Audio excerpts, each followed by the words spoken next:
Have you ever sat down at the end of the day, looked around at everything you've done, not for yourself, but for everyone else, and wondered, when do I get to live my life? If that sounds familiar, you're not alone. Especially after 65, it's incredibly common to feel like your days are still being spent in service to others, particularly your adult children. You raised them, taught them, supported them, and now, long after they've grown, it might feel like they still need you just as much as before. But here's the truth. They don't. Not in the way they once did. This stage of life was meant to be yours. A time to enjoy slower mornings, quiet cups of coffee, hobbies you never had time for, and moments of reflection and joy that aren't interrupted by someone else's to-do list. But that can be hard to do when you're still bending over backward to help your adult kids solve problems they could probably solve themselves. Now, don't get me wrong. This doesn't mean you stop loving your children or refuse to be there in times of real need. Love doesn't retire, but overgiving, overdoing, and over-sacrificing, that absolutely can and should. In this video, we're going to talk about 5 things you might still be doing for your adult children that are quietly draining your time, energy, and joy. And more importantly, we'll talk about what you can do instead so you can reclaim your life, set healthier boundaries, and still keep the connection without losing yourself in the process. Let's start with something that sneaks in quietly but has a big impact: constantly offering financial support.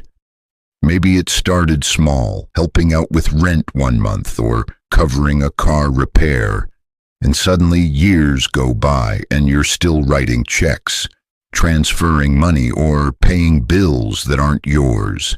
It feels generous, even necessary at times. But here's the reality. If you're dipping into your retirement savings, sacrificing your own comfort, or holding back on things you want to do just to keep your adult kids afloat, something's out of balance. It's not about being selfish, it's about being smart. You've worked hard your whole life, probably made sacrifices as a parent, and now it's your turn to enjoy financial freedom. Continuing to be the family ATM sends the message that they don't need to become fully self-reliant, and it keeps you tethered to responsibilities that no longer belong to you. You might be thinking, but what if they're struggling? What if they really need me? Of course, emergencies happen, but there's a difference between a one-time safety net and an ongoing expectation. Every time you step in financially, you might be unintentionally holding them back from learning how to manage on their own. And you're not doing them any favors by robbing them of the chance to build real independence. So if you're helping out more often than not, it might be time to lovingly step back. You can say, I love you, but I also need to take care of my future now. I'm here for advice, but I can't keep supporting you financially. It might be a tough conversation, but it's also a powerful one that says, I trust you to figure things out. Let's move into another area that tends to weigh heavily, but emotionally, not just financially, constantly solving their problems. As a parent, it's second nature. You see them stressed, overwhelmed, maybe even making a decision you know will backfire, and you want to jump in, fix it, guide them, save them from the hard stuff. But here's the catch. They're not kids anymore. They're adults, living adult lives, and your role has shifted from manager to mentor. When you always step in, even with the best intentions, you send a subtle message. I don't think you can handle this without me. That doesn't build confidence, it builds dependence. You might notice they come to you with every little issue, relationship drama, job stress, parenting problems, and you end up carrying the emotional weight of their lives. It's exhausting, and you might even find yourself walking on eggshells, afraid to set boundaries or say no just to keep the peace, but constantly fixing, advising, or emotionally rescuing them keeps you entangled in their lives and leaves very little space for your own peace of mind. Try something different. Next time they come to you with a problem, instead of jumping in with advice or solutions, ask them what they think they should do. Listen more than you speak. Support them, but don't carry the burden for them. Give them space to be resourceful and resilient. They might surprise you. And while we're here, let's talk about something that's often overlooked. Putting your plans, your time, or your health on the back burner just to stay constantly available. How many times have you canceled an appointment, skipped a walk, or missed a book club meeting because your adult child needed help with something just for a minute? Maybe it's watching the grandkids, helping with a home project, or being their go-to chauffeur. It's something so many people carry quietly, like an invisible weight on their shoulders, and it can feel heavier with each passing year. I'm talking about guilt, that lingering feeling that somehow no matter what you do for your adult children, it's never quite enough, or that saying no makes you a bad parent. Let's be honest, it's hard to shift from the role of full-time caretaker to something new. For decades, your entire identity may have been wrapped around being there for them, always available, always dependable. And now, even when they're grown, you might still feel that same pull to be everything they need, whenever they need it. But that guilt, it's not serving you anymore. In fact, it's probably standing in the way of your own growth.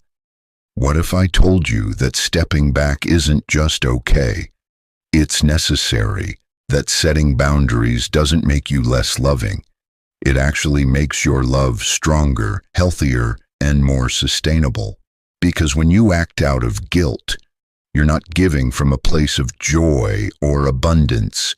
You're giving out of obligation, and that leads to resentment. And resentment is a quiet poison in any relationship. Letting go of guilt doesn't mean letting go of love. It means realizing that your responsibility to raise your kids is over, and now your responsibility is to yourself. Your joy, your health, your peace of mind. That's not selfish, that's balance. So the next time you feel that tug, that little voice saying, I should probably help, I don't want them to be upset, I don't want to disappoint them, take a breath. Ask yourself, am I doing this because I want to, or because I'm afraid not to? That one question can change everything. And while we're talking about emotional patterns that hold us back, let's talk about another one. Trying to control their decisions. It's not always intentional. It might come from a good place. You've got life experience, wisdom, and years of lessons under your belt.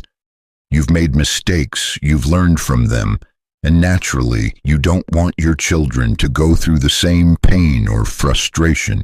So you offer advice. You push gently, sometimes not so gently. You steer, suggest, even insist. And when they don't listen, it hurts. But here's the thing, they have to live their own lives, just like you did. And yes, they'll stumble. They'll make choices you don't agree with. Maybe even choices that seem foolish, but they have the right to those mistakes, just like you did.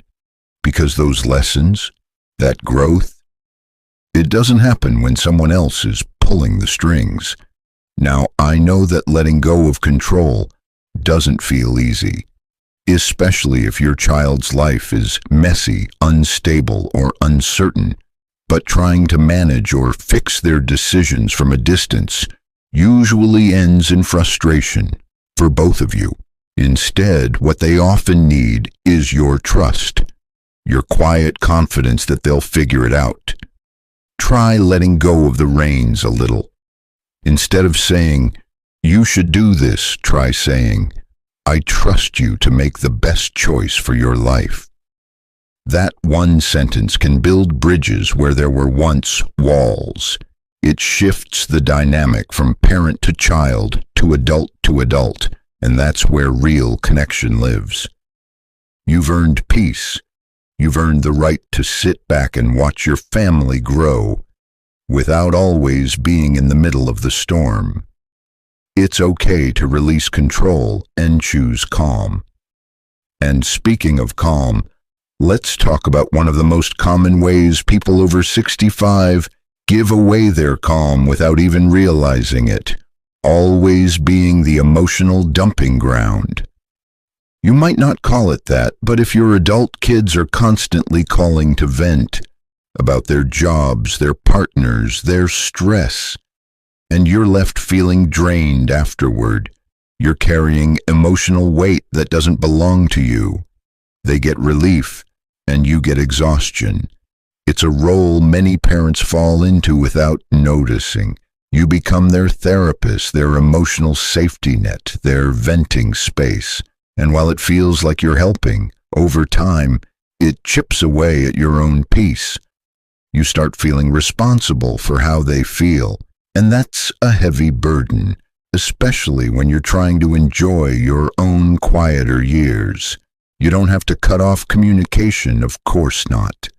But it's okay to create some emotional boundaries. If every phone call leaves you feeling overwhelmed, it's okay to say, "You know what? I love talking to you, but I think I need a little break from the heavy stuff today. Can we talk about something lighter?"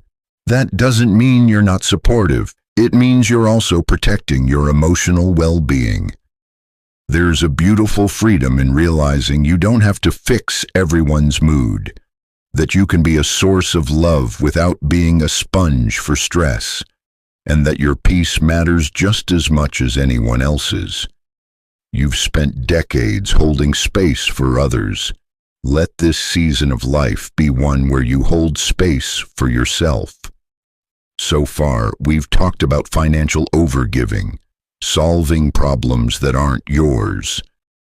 Let's talk about something that often goes unspoken, but affects your daily life in ways you might not even notice. It's the quiet habit of putting your emotional needs second or even last because you're so used to centering everyone else. For decades, being a parent often meant sacrificing what you wanted or needed. Maybe you gave up social plans, hobbies, sleep, or even your own dreams so your children could have theirs. That kind of love is powerful. But when your kids become adults and you're still in that pattern, it doesn't just hold you back. It can begin to wear you down. You might find yourself saying things like, "I'll take that trip someday," or "I'll join that group once things calm down with the kids," or "It's not really my time right now." But when will it be your time? Because after 65, every day truly counts. Not in a fearful way, but in a freeing way. This chapter isn't just the leftovers of life. It's the part where you get to write the story for you. And if you keep sidelining your needs, your joy, your curiosity, it's easy to wake up one day and wonder where the years went. It's okay to want more. More peace, more fun, more meaning. It's okay to say, "This is my time now." And it's more than okay to stop putting yourself at the bottom of your own list.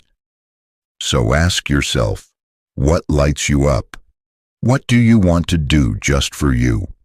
Whether it's traveling, joining a painting class, volunteering at the library, or simply having a full day with no responsibilities, you deserve that.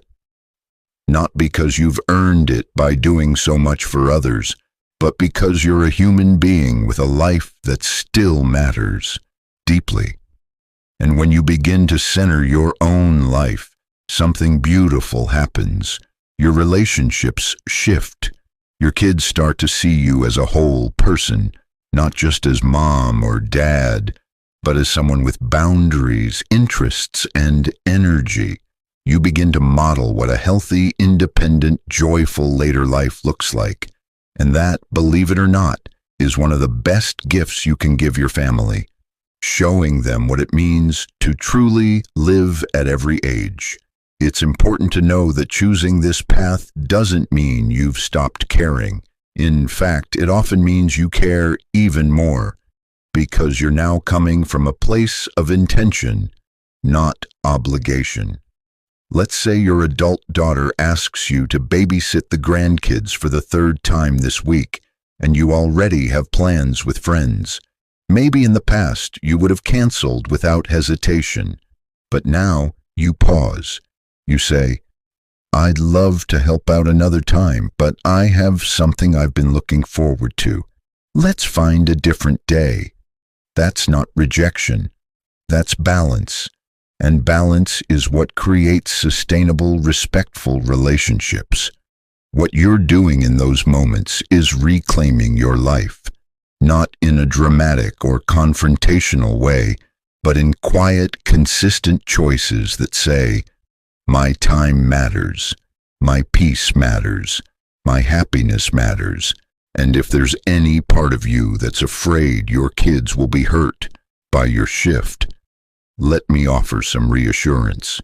People who truly love you will grow with you. They might be surprised at first, especially if they're used to you always saying yes. But over time, they'll learn that your boundaries are a form of love too. A love that includes you. Think of it this way. For most of your life, you were the foundation for your family, the steady one, the dependable one. But even foundations need rest. Even the strongest support beams can't carry the weight forever. And now it's your turn to build something for you, on top of everything you've already built for everyone else. So let's take a moment to look at where you are now. Maybe you've been saying yes when you meant no. Maybe you've been giving money that you'd rather save. Maybe you've been putting your plans, dreams, and rest on hold out of guilt or habit or love. Maybe it all feels familiar, even comfortable, but also heavy. And maybe, just maybe, you're ready to try something new. Reclaiming your life after 65 doesn't mean you walk away from your family. It means you walk back to yourself. It means you get honest about how you want your days to feel. And it means making small, consistent choices that honor the person you've become, not just the role you've played. You are not just a parent. You are not just a helper or a provider or a fixer. You are a full human being with a heart that still beats for new things, with hands that can still create, with feet that can still explore, with a soul that still has songs to sing and stories to tell. So what's next for you? Maybe it's a quiet walk in the park without your phone on. Maybe it's signing up for that writing class you always wanted to take. Maybe it's having a real conversation with your kids about how your needs are changing, and how that doesn't mean love is leaving, but that a new kind of love is blooming. Remember this: your life isn't winding down, it's opening up. If any of this resonated with you, I hope you'll take a moment to share.